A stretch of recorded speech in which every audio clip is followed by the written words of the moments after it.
All right, Shalom, giving all praise, glory, and honor to Yahweh, by Hashem Yahweh Shah, by Hashem Rakak Wadash. Double honor to the elders and apostles of Great Millstone that teach us this truth. Through the spirit and power of Yahweh, by Hashem Yahweh Shah, peace, love, and blessings to the elect.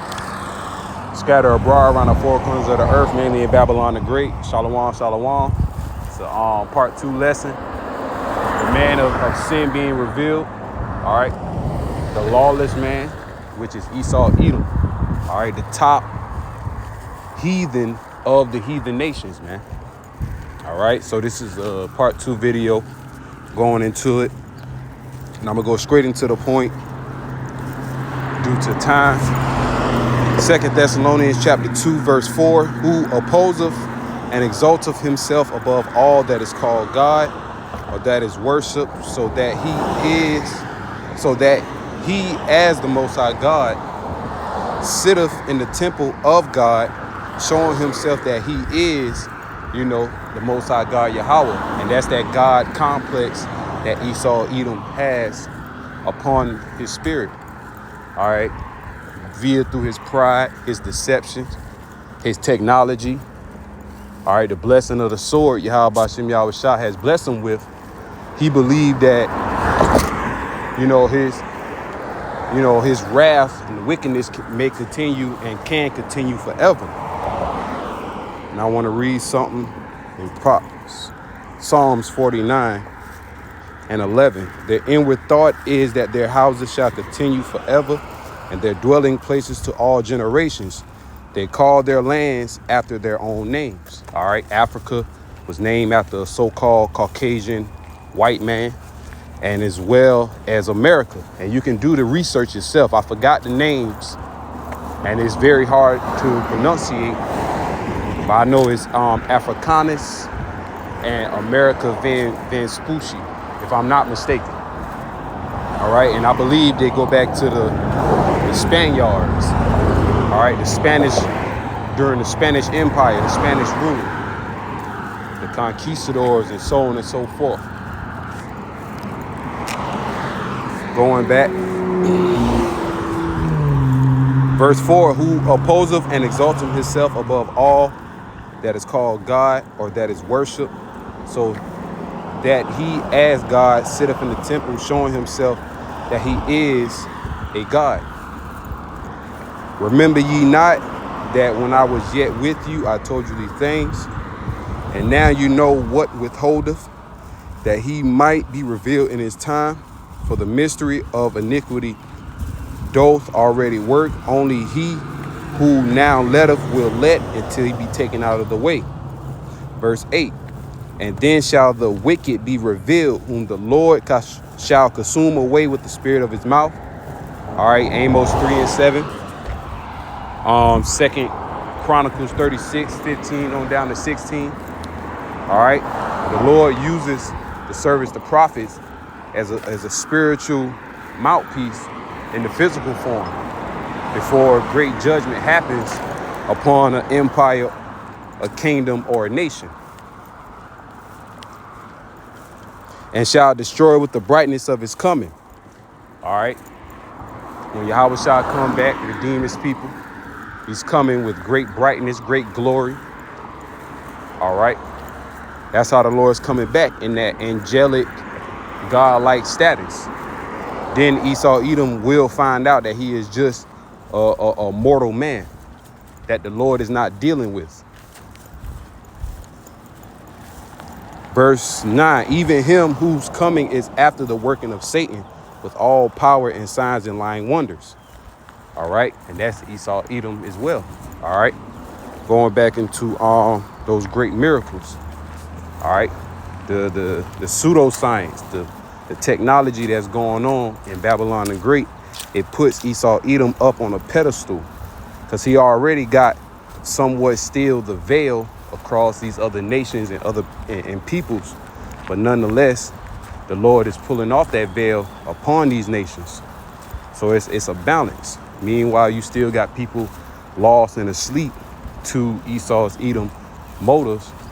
And also you got the spirits of those that's standing up against, that's opposing this devil. All right.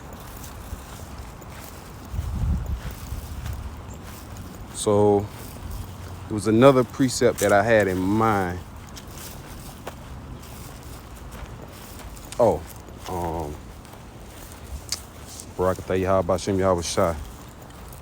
Psalms, I believe 10. I know 14. Say folly and wickedness of men.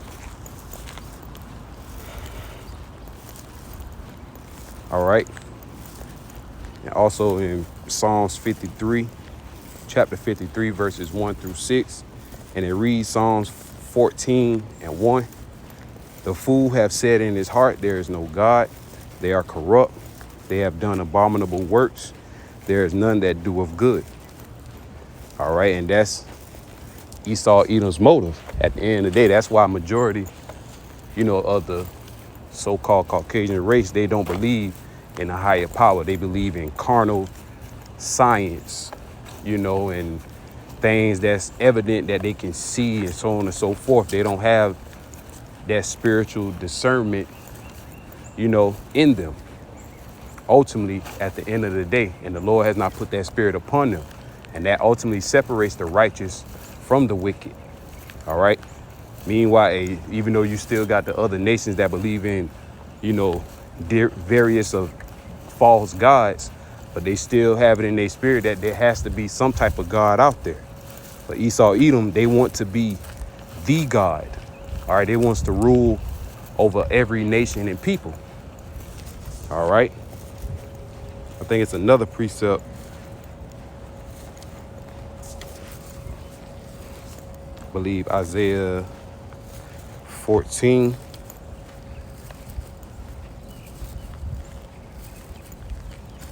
Okay. Isaiah 14 and verse, I read down at 11 on down to 14. Thy pope, which is their pride, is brought down to the grave, and the noise of thy vials, the worm is spread underneath thee, and the worms cover thee. And that's ultimately the complete decay of Babylon the Great America. All right, and it's decaying, each and every day, every second, to the infrastructures, the morals of the people. All right, so on and so forth, man. The technology, all that. Verse 12, how art thou fallen from heaven? All right, that rulership, that prideful, lofty state. How art thou fallen from heaven? All right, place of rulership. O Lucifer, son of the morning. All right, Lucifer basically going to Luciferian, someone that carries the light, someone that carries, majority of so-called wisdom, knowledge, and everybody wants to be like or has the wisdom and knowledge likened unto the so-called white man. All right. And everybody wants to be like Babylon the Great America, every nation, every people. All right. It's a reason for that, because the Lord set it up and allowed that to happen through prophecies, if you can receive it.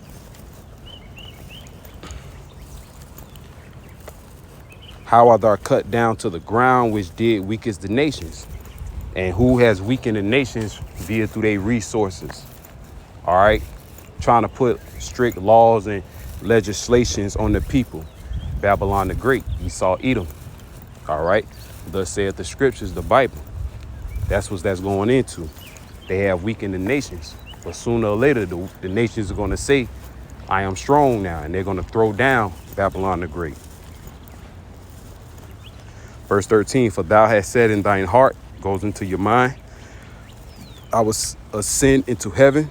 I will exalt my throne above the stars, going into their satellites, their technology. All right, their witchcraft on the left-hand side that receive the power of deceiving all nations and peoples through their pseudoscience. But ultimately, them, putting the satellites also in the heavens, wanting to be in control of all nations like the Most High. All right. Being in that lofty, prideful status, looking down upon all the nations like we are grasshoppers and like they're the Most High. But in all actuality, hey, We're all grasshoppers in the eyes of the Lord, Yahweh Bashem Yahweh Shai. And Esau Edom is the top heathen nation that's going to be taken out of the way. Continuing on verse 13, I would exalt my throne above the stars of the Most High God Yahweh. I will sit upon the mount of the congregation in the sides of the North America. All right, sitting upon and ruling over the Lord's chosen people. All right, ruling the planet Earth.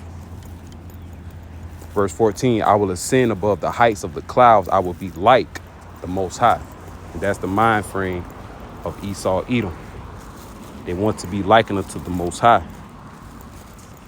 And let me get Habakkuk 2 and verse 5.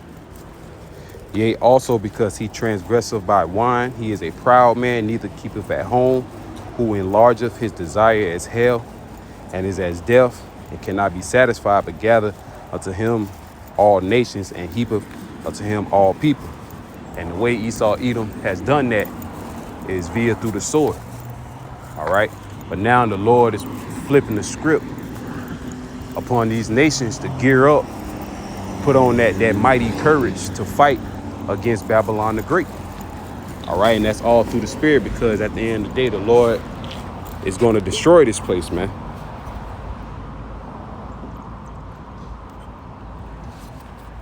All right. And we're definitely looking forward for that in the future times to come.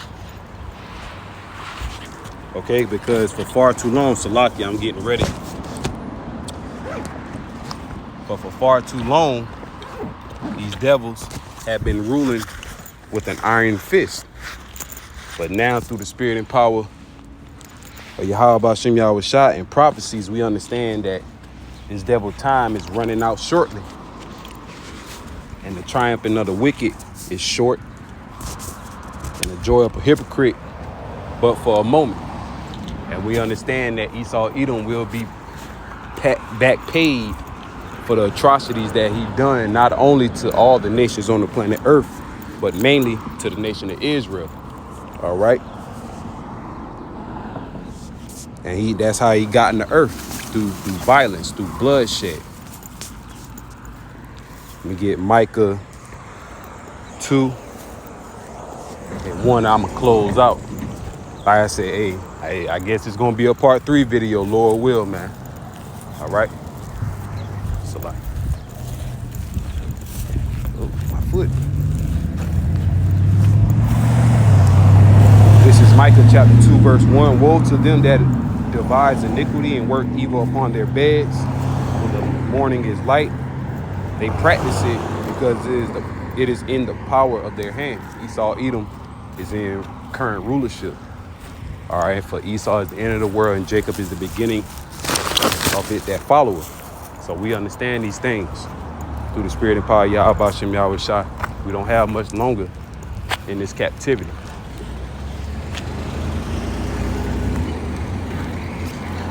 Verse 2, and they covet fields and take them by violence, by war, by bloodshed, rape, robbing, murdering, reaping up the sources and the benefits of the land. All right, destroying the people. That's Esau's Edom MO, so-called Caucasian race. And they covet fields and take them by violence, and houses and they take them away. So they oppress a man and his house, even a man and his heritage. And like I said, that's the MO of Esau Edom, man. Lord will, I'll do a part 3 video. So till next time, closing out, Shalom, Yahweh Bashem Yahweh Shai, Barakatham. All right, and to the elect, double honor to the elders and apostles, great millstone. Teach us this truth. Peace, love, and blessings to the elect scattered, mainly in Babylon the Great. Till next time, Shalom.